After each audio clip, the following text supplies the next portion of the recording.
Hello everyone, this is part 10 of What If Naruto Escapes Konoha to Rebuild His Life, and I hope you guys enjoy this video and to like, to subscribe, to share, and check out the playlist. To see more, comment down below. Now let's start the intro. They call me a god. They call me a god. They call me a god. Join my membership, the perks are great. It's in the description. Naruto licked the palm of his hand and sucked each finger. Man, that honey really is good. See, Vincent said confidently, everyone makes fun of my honey eating, that is until they try it. I mean seriously, you people need to try this. No, Temari said bluntly, I'm quite sure we don't. Bah, suit yourself. Oh, I almost forgot, kiss him, Vincent said as Naruto dug into his clay pot in search of honey. Sark was here with his daughter recently, and though it's a big city, you should watch yourself. Kisum blinked. Wait, Sark is here. As in, Sark of the Hidden Mist. As in, Sark, Swordmaster of the Hidden Mist. Yeah. Like I said, you probably don't need to worry. He wanted a list of all the high-powered shinobi in the area, then he and his daughter left.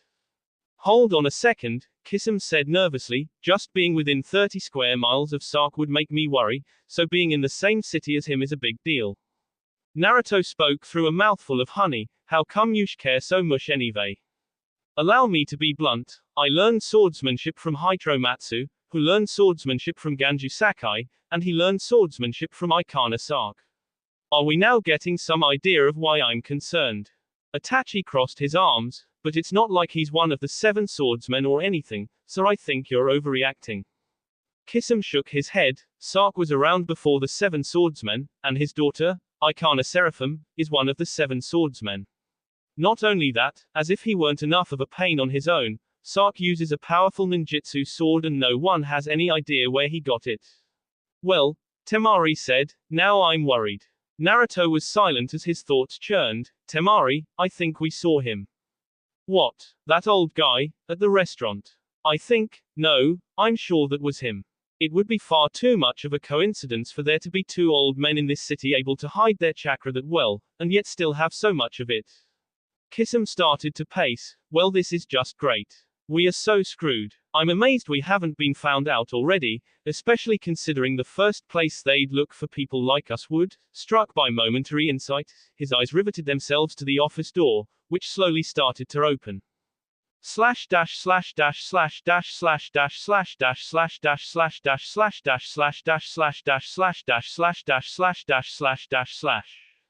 if I were an Oscar Mayer Wiener, everyone would be in love with me. Kabuto sat in tree, singing to himself. It wasn't like there was anyone close enough to hear him, and watching guards wander around can only amuse someone for so long.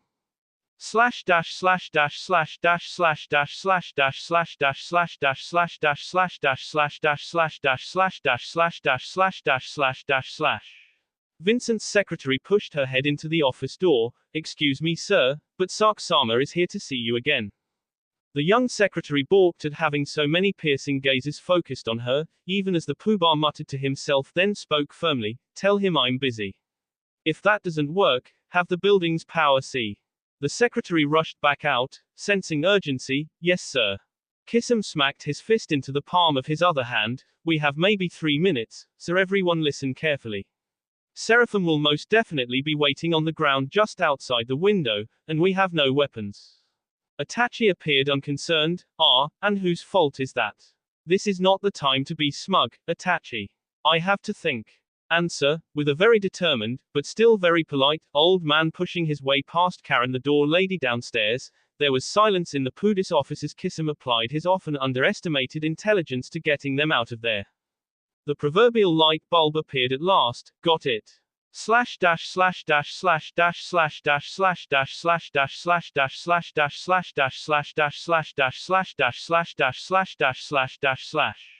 Ikana Seraphim stood below the central tower impatiently, leaning her rather small sword against her shoulder.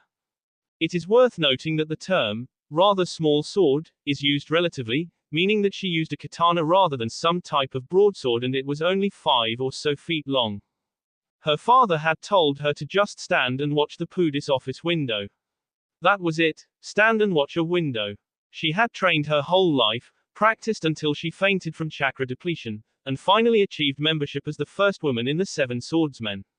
And her father told her to stand and watch a window.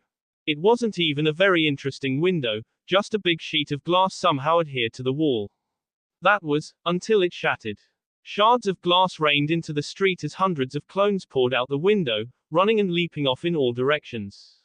Her eyes scanned the mass, the surrounding buildings, making it impossible to use the mass-destructive type of jutsu typically used to clear such numbers of clones. She was just about to send her own clone army in pursuit, when she noticed a chakra fluctuation. Locking her senses onto that clone, she bounded after it. Among the clones, Naruto and Temari, who looked like Naruto thanks to a henge, ran quickly while not allowing themselves to move faster than the general mass of clones. Naruto glanced back. I think she took the bait, since she's coming after us. Can I just say now that I think this plan is completely insane? Sure, if it will make you feel better, but I suggest we run faster, since she's catching up. And was it really necessary to waste chakra on all those clones? Yes, because otherwise it would have been too obvious that we were drawing her away.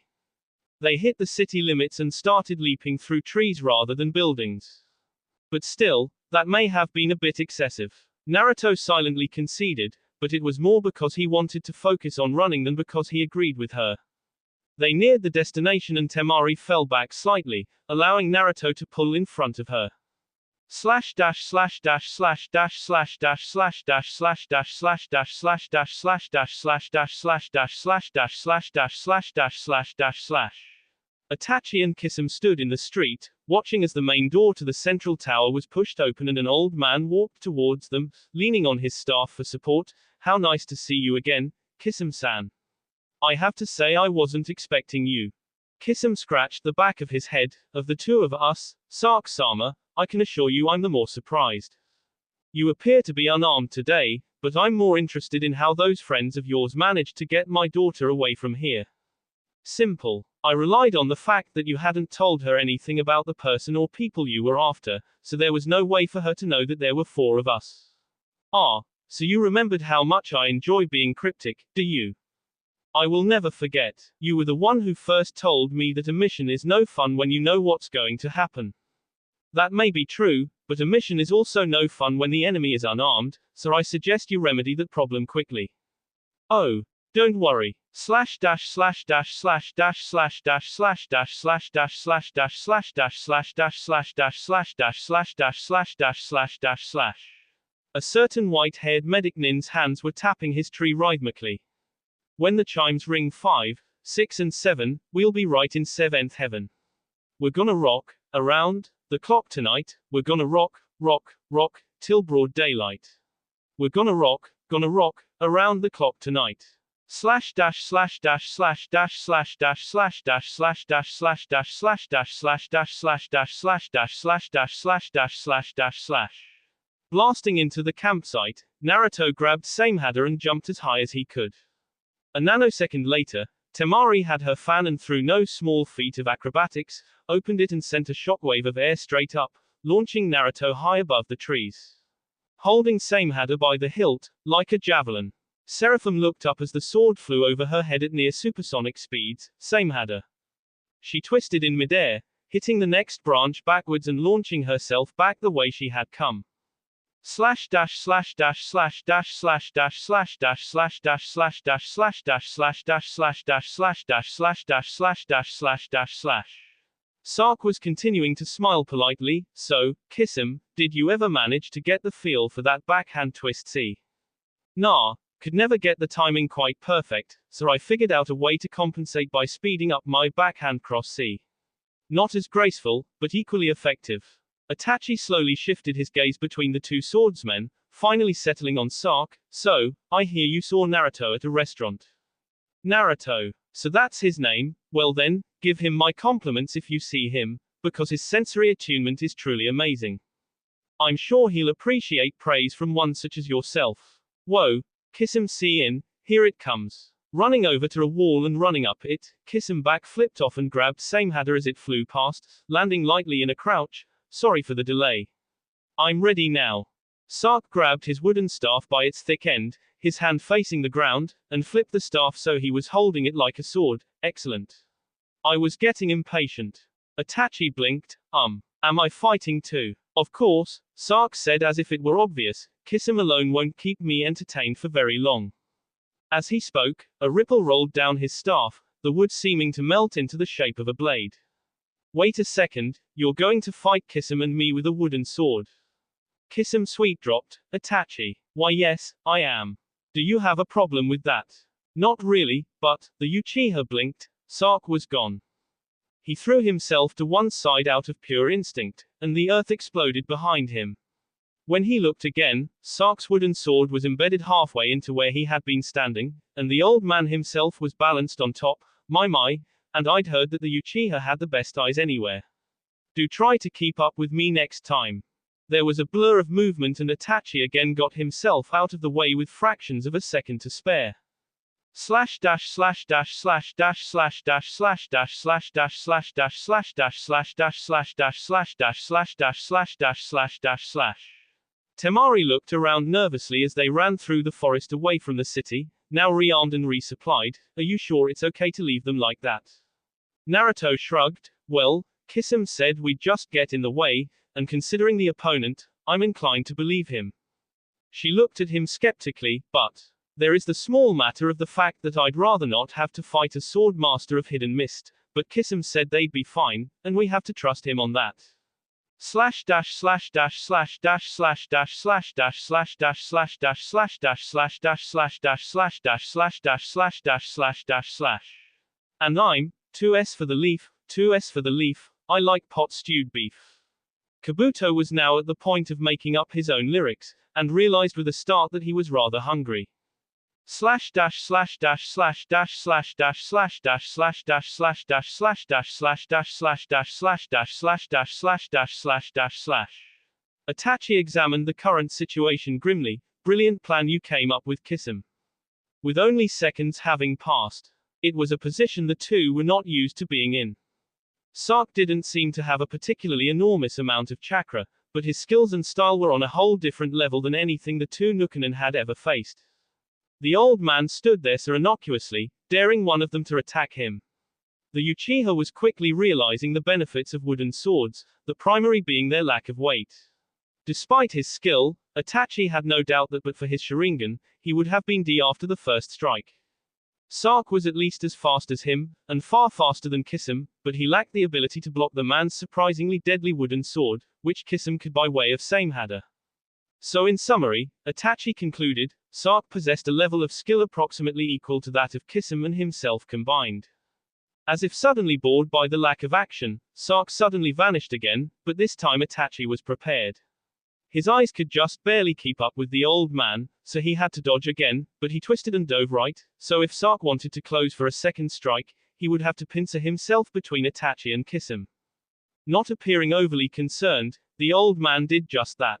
Still wearing that infernal smile, Sark grabbed Itachi's wrist and flung him over Kisum's head while bringing his sword round to parry Samehada, catching the shark man off balance and sending him following Itachi's trajectory with a well-placed kick. And I had such high expectations for the two of you, now I'm all disappointed. Itachi pushed Kisum off him and dragged himself up. Well, apparently this will require more planning than usual. Kisum shook his head to clear it. No s. I don't suppose you have any brilliant ideas. The Uchiha didn't at first, but taking a slow step forward he heard a crunch under his foot. I might just have a couple. Do you remember what I once called the most useless skill ever?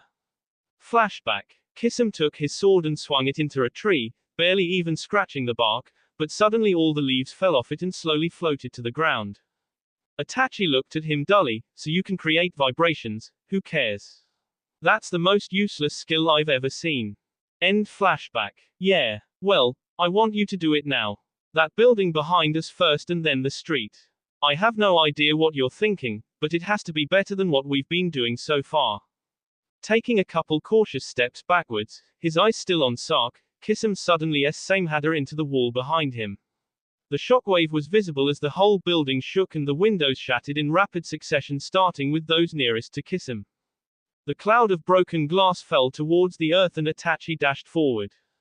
Sark watched the Uchiha's movements curiously, but just as he was running to intercept, he felt a small scratch on his face and stopped cold, figuring out the trick. Clever, Uchiha, very clever.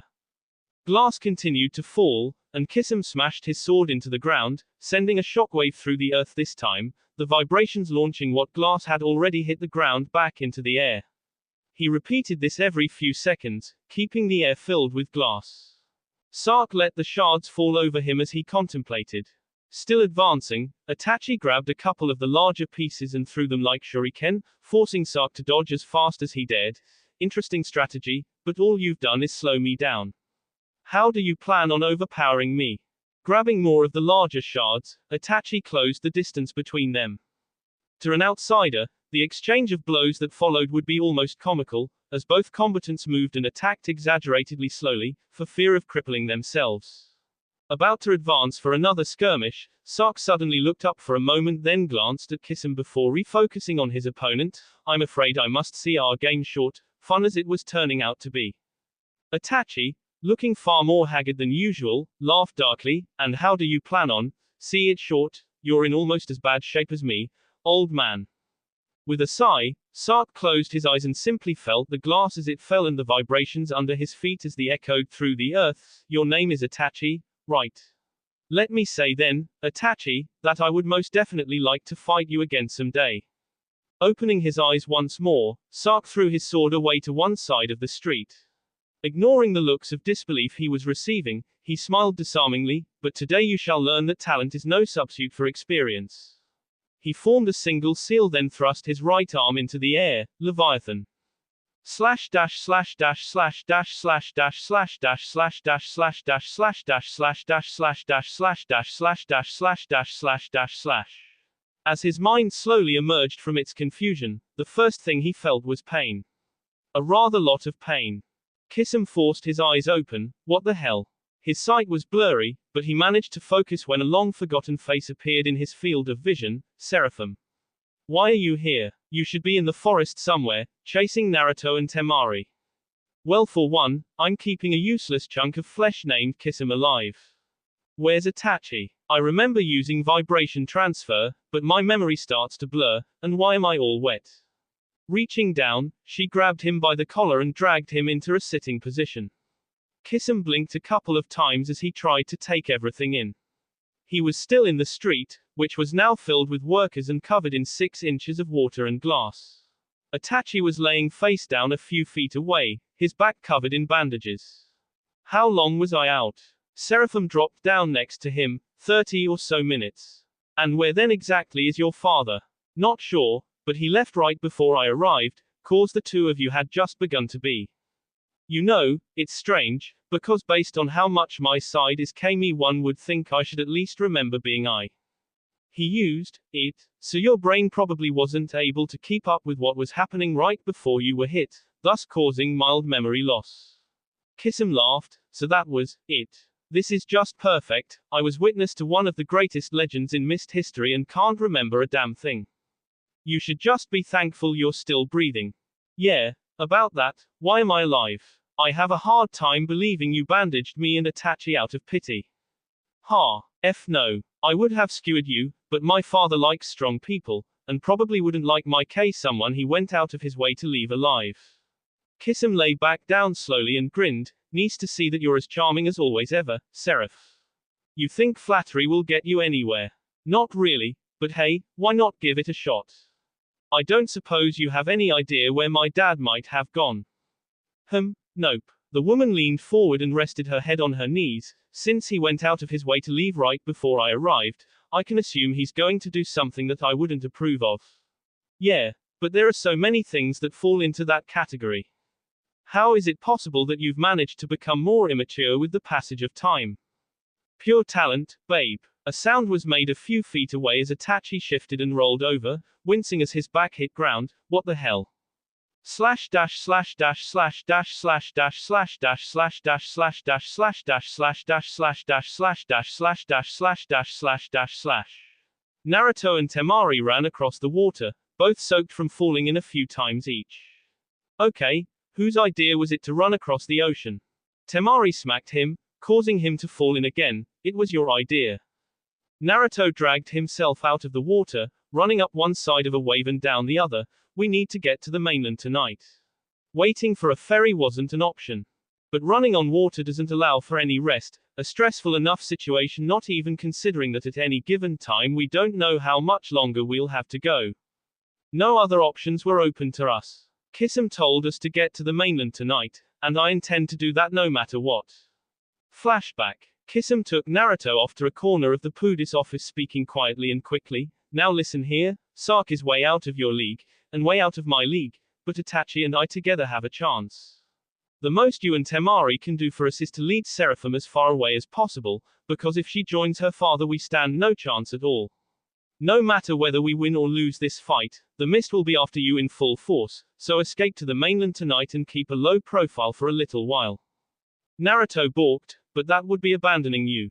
I told you, Sasuke could crush you without a second thought, and I have another task for you. He pressed a piece of paper into Naruto's hand. 3 months from now, go to this location, it's where my brother is hiding out. If all goes well, Itachi and I will be waiting for you there. If not, I want you to tell Kiran that I went down fighting and wouldn't have had it any other way. The implication shook Naruto to his bones. Kisame ignored him and calmly walked back to where the others were hurriedly discussing strategy. Don't think about it, Naruto, just do it. End flashback. A cold wind blew across Naruto's face as he ran across the water. I will not fail.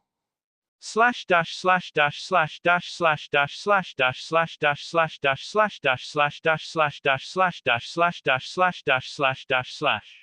On the shore far behind them, Sasuke sat on a cliff. He supposed that he could have gone after them across the sea, but he was really in no particular rush. Besides, it had been years since he had indulged in a good chase. He momentarily considered the position his daughter was now in, but dismissed this concern as well. After all, he mused, the experience would build character. 13 days later, Hidden Sand was not anything resembling a thriving metropolis, yet even on the hottest of days, a few people would always be active. Gaara was one of those people. Not so much because he enjoyed the heat, as because he enjoyed the fact that no one else enjoyed the heat, allowing him to wander the near-empty streets. But the Sand Boy was troubled on this particular day, and even more troubled because he wasn't exactly sure what was troubling him. He knew there was nothing at all logical about this feeling, but he couldn't help it. He continued to wander, finding himself at the east edge of the village, looking out over the desert. It was the wind, he decided. There was only a warm breeze, but it sent foreboding shivers down his spine. Something. He said quietly, as if afraid he might be heard, something is going to happen soon. Slash dash slash dash slash dash slash dash slash dash slash dash slash dash slash dash slash dash slash dash slash dash slash dash slash dash slash dash slash. Many miles farther to the east than Gaara's gaze could reach, just outside a small town whose name was not even known by the Sand Boy, 2 people lay huddled in a sleeping bag. They had done nothing but run, eat and sleep since that fateful day in the country of water. Naruto wasn't sure what it was that was driving him to keep such a brutal pace, but he felt the need to run in his bones. He shifted and poked Temari, waking her. Time to go. Temari yawned. How long did we sleep? 3 hours. That's not enough. It will have to be, since we need to leave. They slept mostly clothed, so once awake, it took the 2 of them only 3 minutes to be ready to leave. Naruto flexed his leg muscles to loosen them. Ready. Yeah. Sleep deprived and with their muscles burning, they set off again, determined to reach the relative safety of Hidden Sand. Slash dash slash dash slash dash slash dash slash dash slash dash slash dash slash dash slash dash slash dash slash dash slash dash slash dash slash dash slash dash slash. As twilight fell, Sasuke ran his hands over the ground on which Kubakiri Haucho had been laid only a few hours earlier. Ooh, lucky. I might catch up tomorrow. Lifting his gaze, he watched the almost unheard of sight of dark clouds gathering in the desert sky and he spoke to the air, getting impatient a wee. A flash of lighting lacerated its way to earth, and in the empty desert, the old man's eyes reflected a deep blue light. I know, and to tell the truth, I'm exited as well. The last vestiges of sunlight vanished, immersing the world in darkness.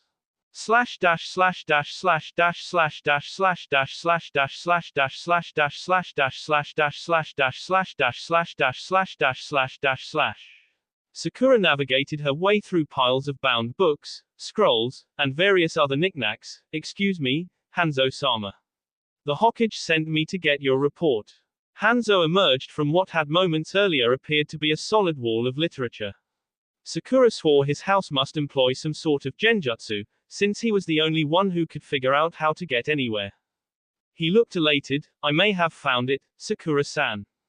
Found what? I've been refreshing my knowledge of ancient languages, and might have found a clue to the identity of the demon who subdued the village. He held a scroll out for her to see, which meant absolutely nothing to her. I'm sorry, but I don't. Oh, wrong scroll, how silly of me to forget, Hanzo said excitedly. See, this scroll contains information written by a group of people who used to worship demons.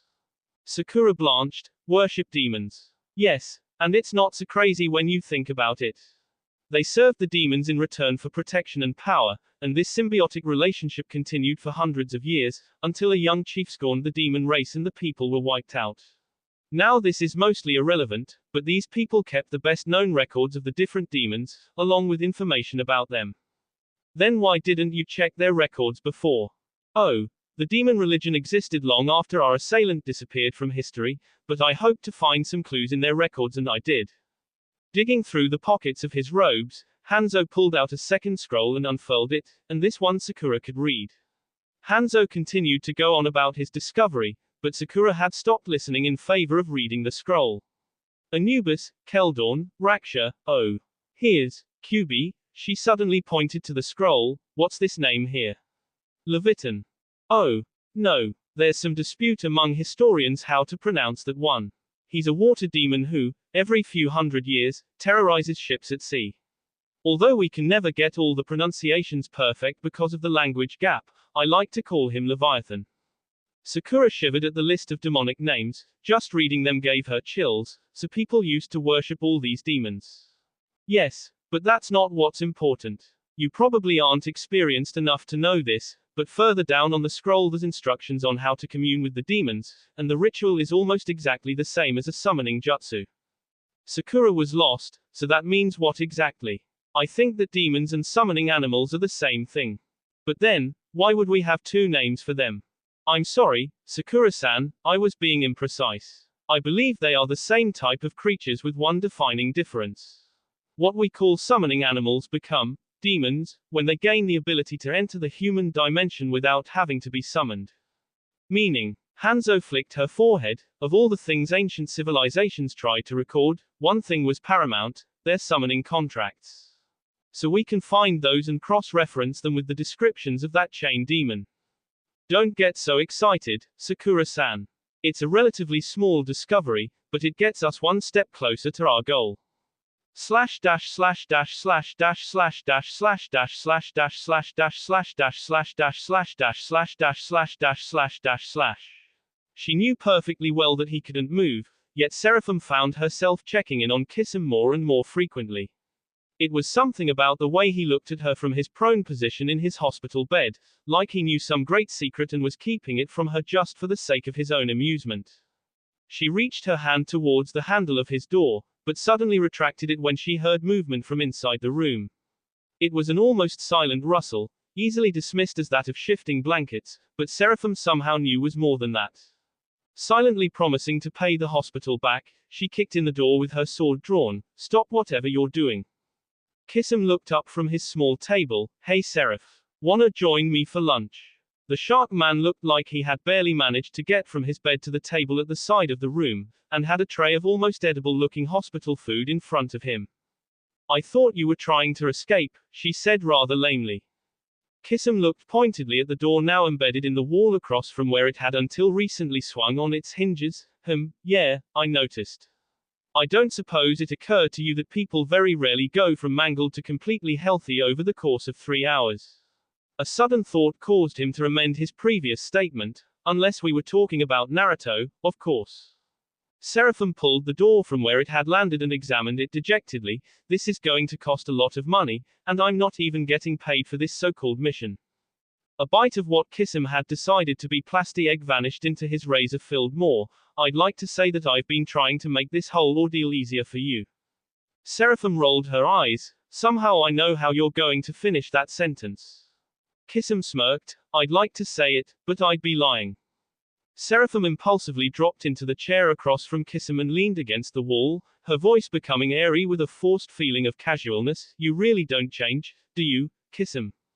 The man's expression turned wry. Not much, Seraph. I'm pretty much the same as I've always been.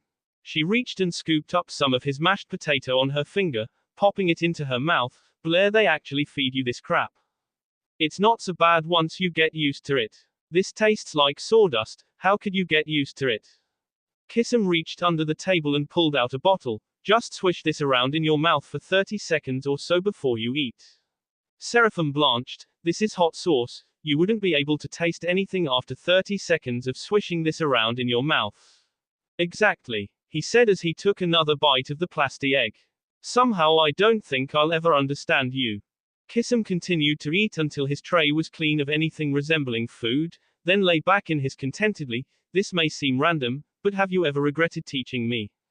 Seraphim blinked. That was random. No, really. Even when I used the skills you taught me to become a Nukanen.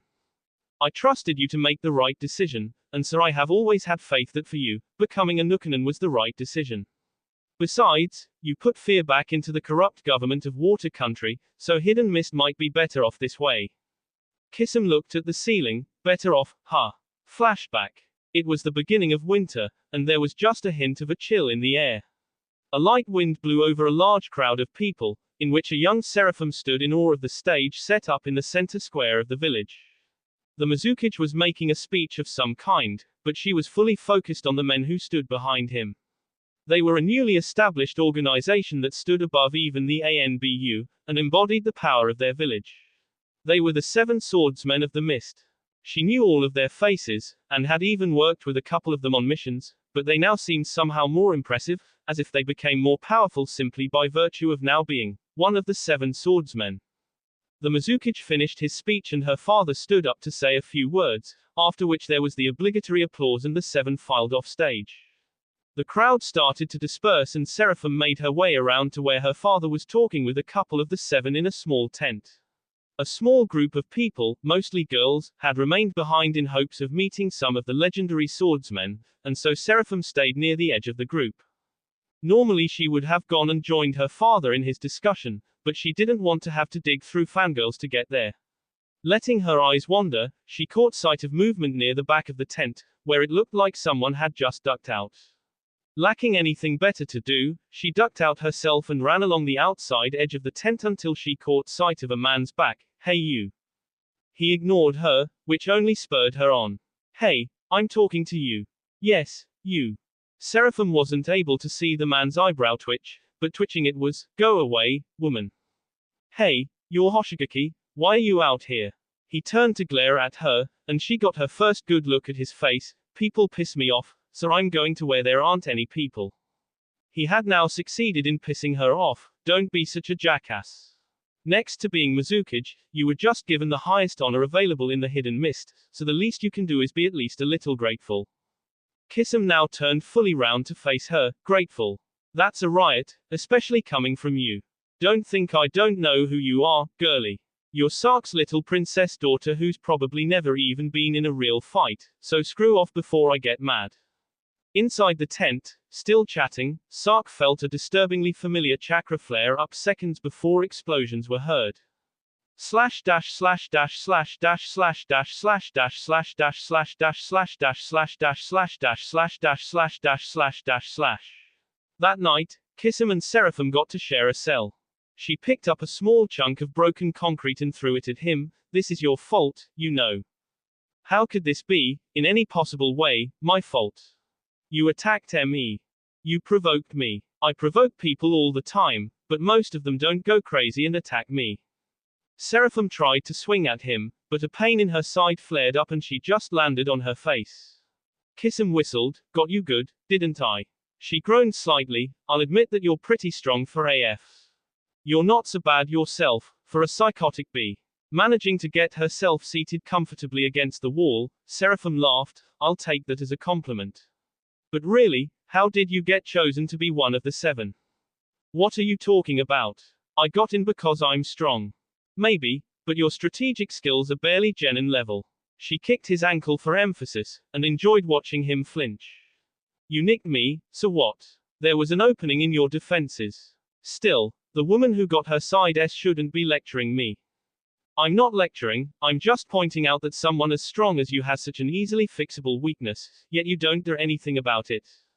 Kisum waved his hand dismissively. If it was such an easy weakness to overcome, my teachers would have taught me by now.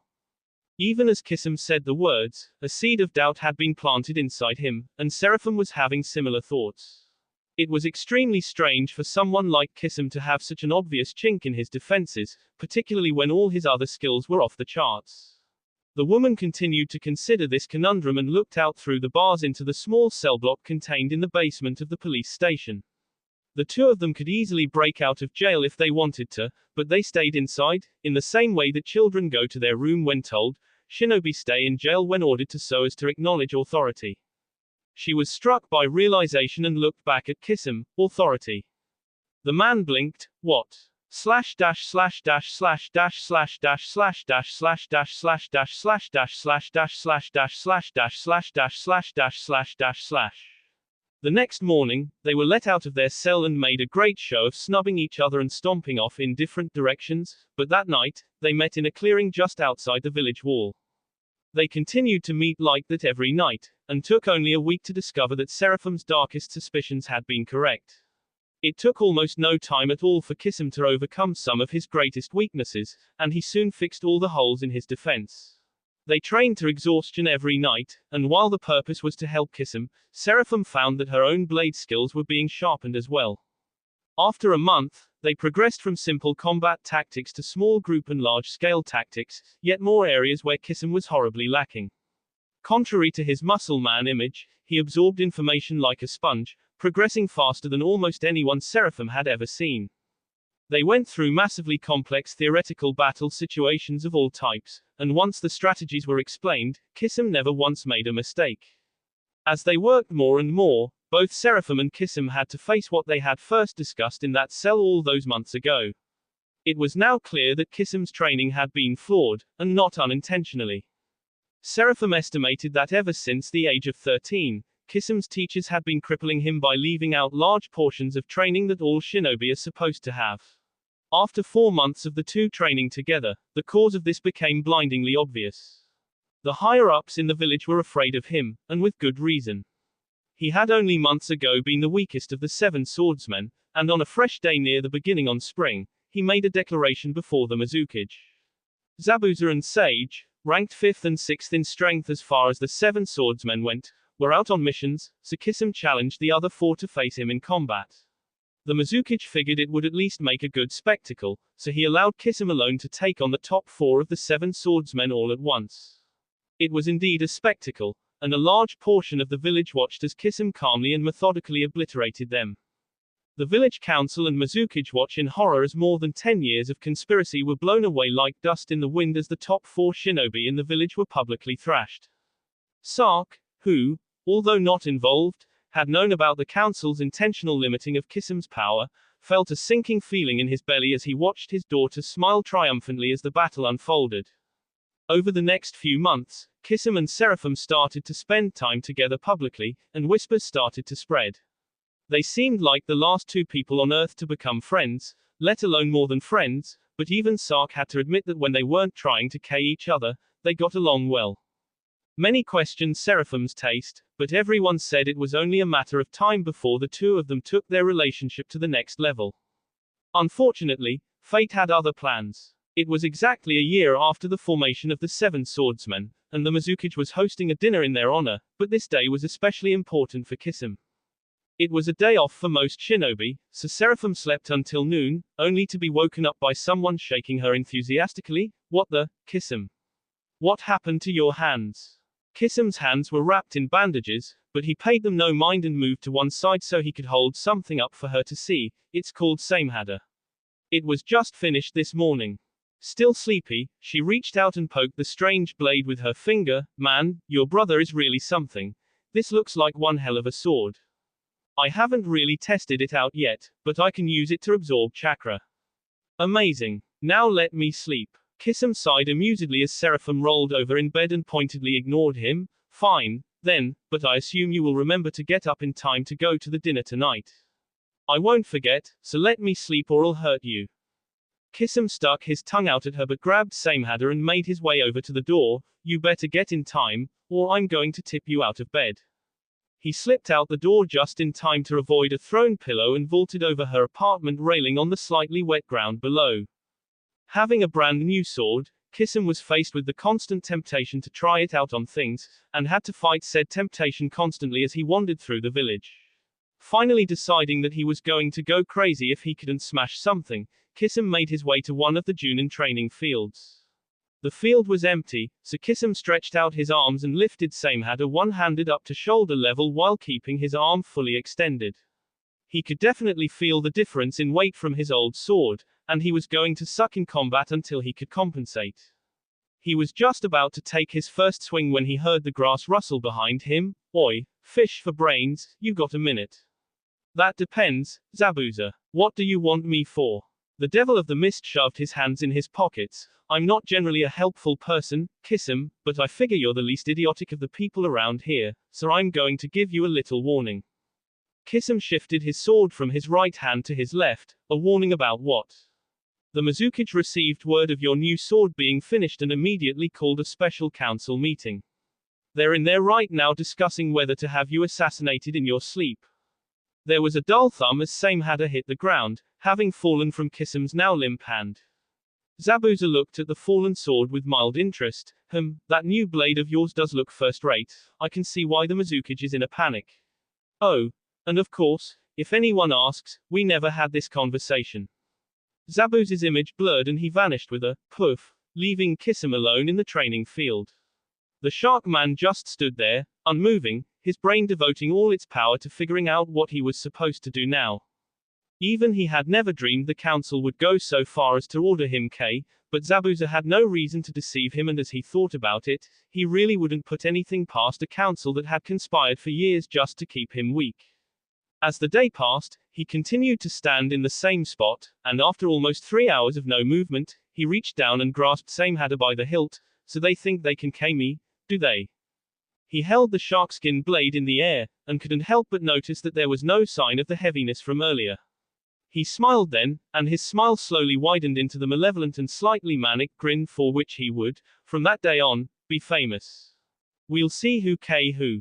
Slash dash slash dash slash dash slash dash slash dash slash dash slash dash slash dash slash dash slash dash slash dash slash dash slash dash slash dash slash dash slash.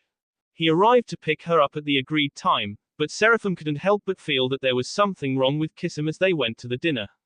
His eyes seemed cold and distant, like his mind was somewhere else. They split up at the entrance to the dining hall since Kisum had to go sit at the table for the 7 swordsmen and Seraphim was expected to sit at the head table with her father. Kisum sat and took in the room. Everyone here was a potential enemy, waiting to spear him when he was least expecting. Poke. He almost jumped out of his chair as he felt a poke in his side and looked down. A small girl was poking him in the side, apparently oblivious to his anxiety. He grabbed her arm and she looked up at him innocently. Hello, Kisum-sama. Zabuza sat down on the other side of the little girl. Don't be a nuisance, Mako. But I wanna play with Kisum-san. You have to be quiet now, but I'll let you swim in the lake after, okay? Mako carefully considered her uncle's offer in her unique 6-year-old way. Why? Swimming. The Mizukage stood up and started to talk. In fact, most of what the Mizukage did was talk, to the point where that became his primary skill. This was the type of thing Seraphim pondered as he made his speech. She glanced at Kisum and a shiver went down her spine. His eyes looked so cold compared to usual, there was none of the fire his eyes usually concealed. She resolved to talk to him about it later and was just about to look away when she heard a sudden grating cough. The little girl next to Kisum spewed out a stream of milk that engulfed her entire table, and thus, the 7 swordsmen of the mist. Mako coughed a few more times as Zabuza patted her on the back. Once she caught her breath she looked up at the milk-drenched swordsmen. Sorry. Slash dash slash dash slash dash slash dash slash dash slash dash slash dash slash dash slash dash slash dash slash dash slash dash slash dash slash dash slash. From that day on, it felt to Seraphim like Kisum was drifting farther and farther away from humanity. He had always been a loner, but now she was the only one in the village who ever saw him. He spent the majority of his time practicing with Samehada on the outskirts of the village and would rarely give her more than 2 or 3 word responses, when he would talk to her at all. He sunk deeper and deeper into himself, until the first day of spring, 15 months after they had met, when he told her to meet him in the 3rd training field at midnight. She approached the pitch-black clearing with a sense of trepidation, not sure what to expect, but Kisum was just standing in the middle of the field casually leaning Samehada against his shoulder. He looked over to her as she approached and smiled his first real smile in months. I'm glad you came, Seraph. What are you up to, Kisum? I know you, and you're planning something big. Don't talk, Seraphim, just listen.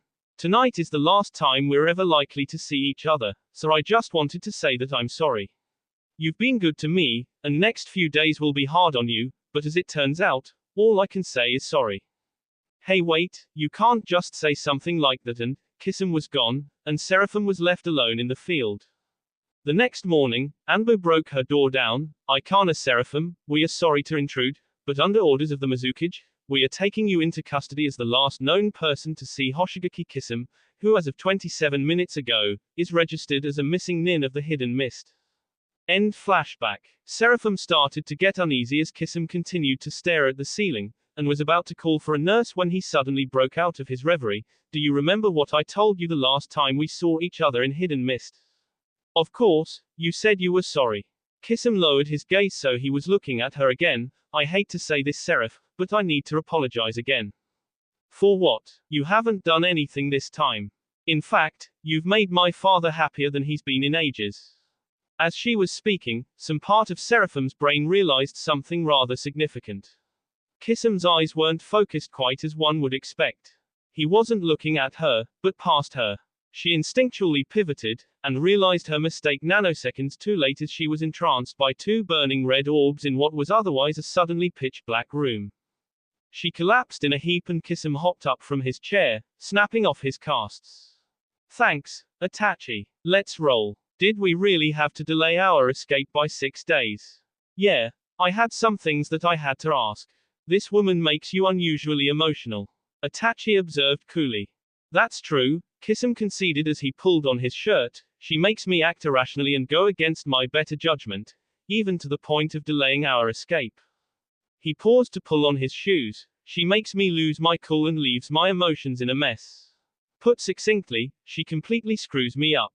Kisum took a moment to admire his now fully clothed form in the mirror, and then strode past the Uchiha towards the doorless door. And if you're really lucky, Itachi, someday you'll meet someone who will do the same for you. Slash dash slash dash slash dash slash dash slash dash slash dash slash dash slash dash slash dash slash dash slash dash slash dash slash dash slash. They had been running to the point of collapse, but Naruto watched the gathering storm and knew they weren't going to make it. He wasn't sure about exactly what was following them, but he knew they weren't going to escape it. Or at least, he wasn't. He grabbed Temari's arm. Stop. What? You almost made me fall.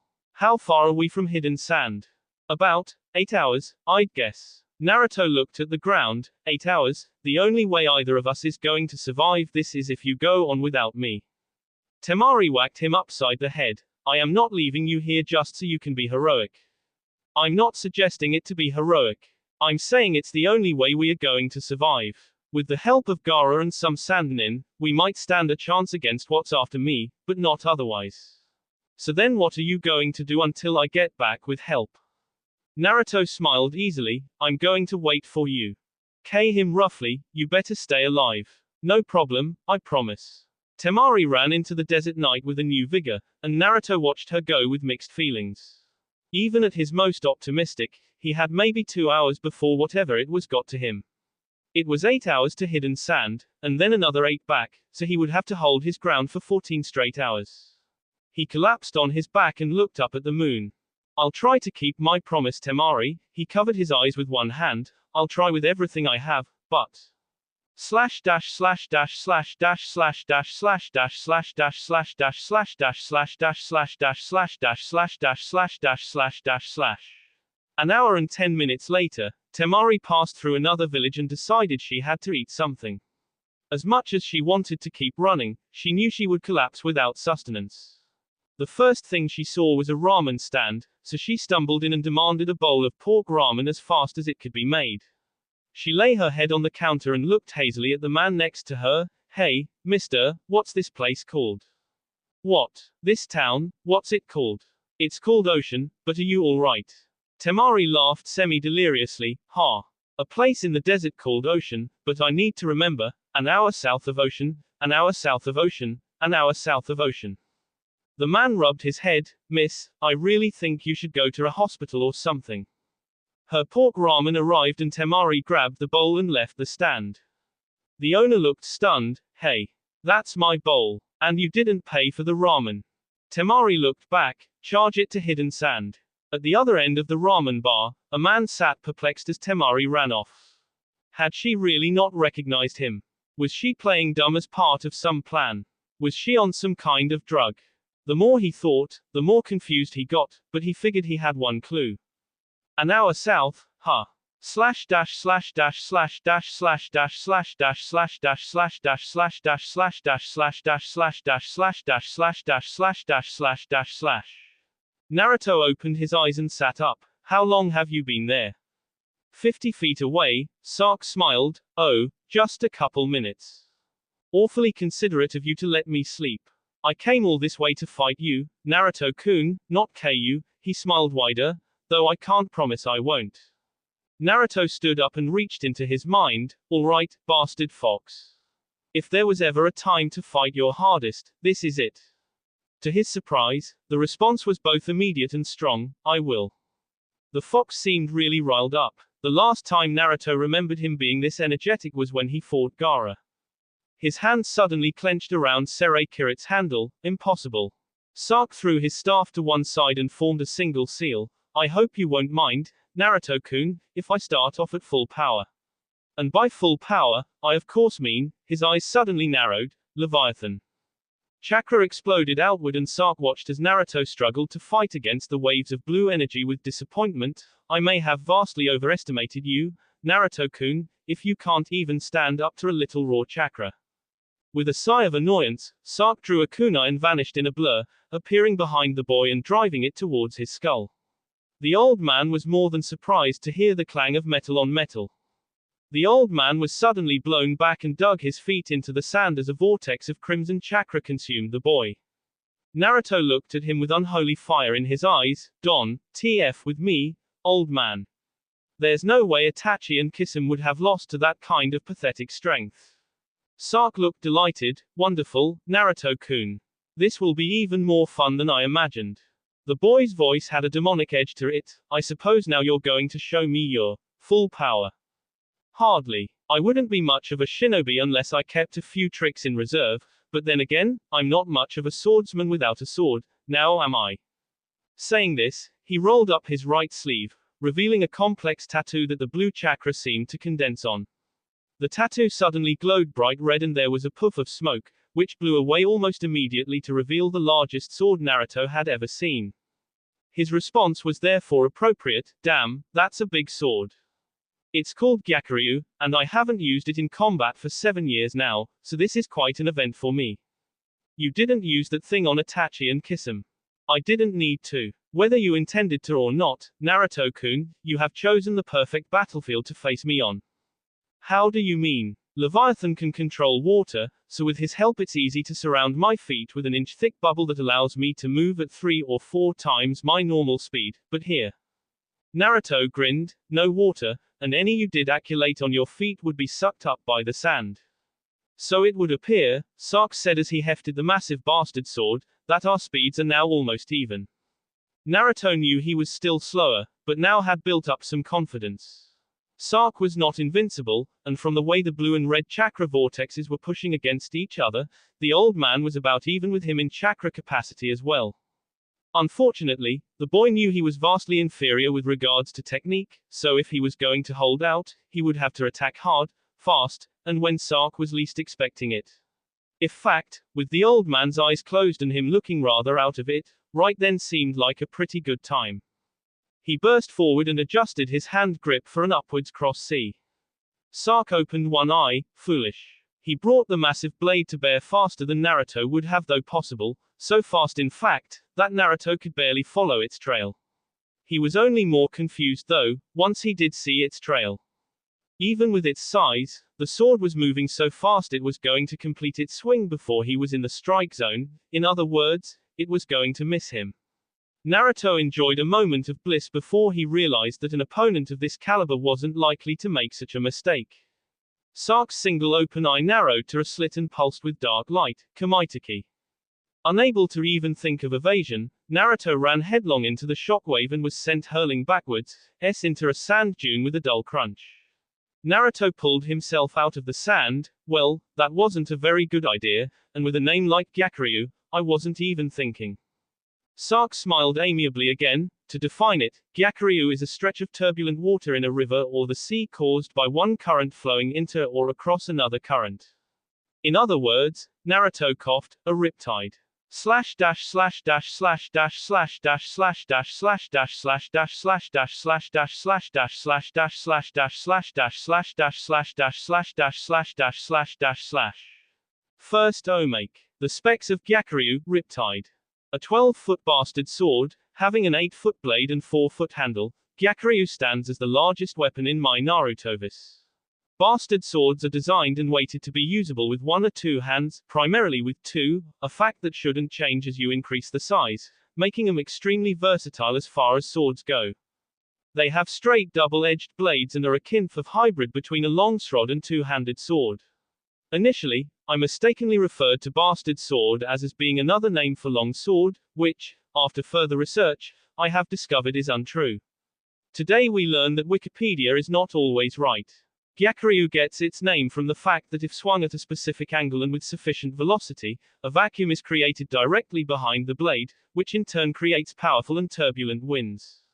Designed to catch its victims off guard, Gyakuryu is a weapon to be feared.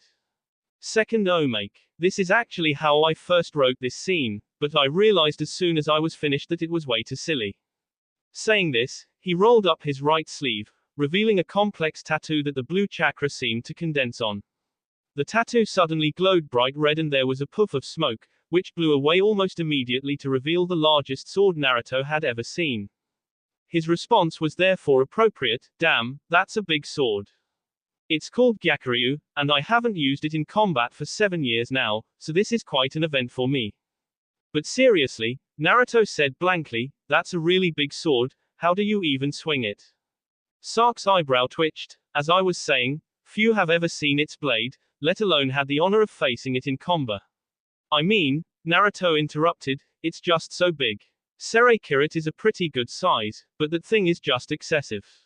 I see why you keep it sealed, because I sure wouldn't want to walk down the street carrying that thing. It's huge, like, Godzilla-sized, or maybe it's the Megazord sword from Power Rangers. Sark's patience snapped, stop talking over me. That will be all for this video. Be sure to like, subscribe, share, and comment down below for more videos. Goodbye.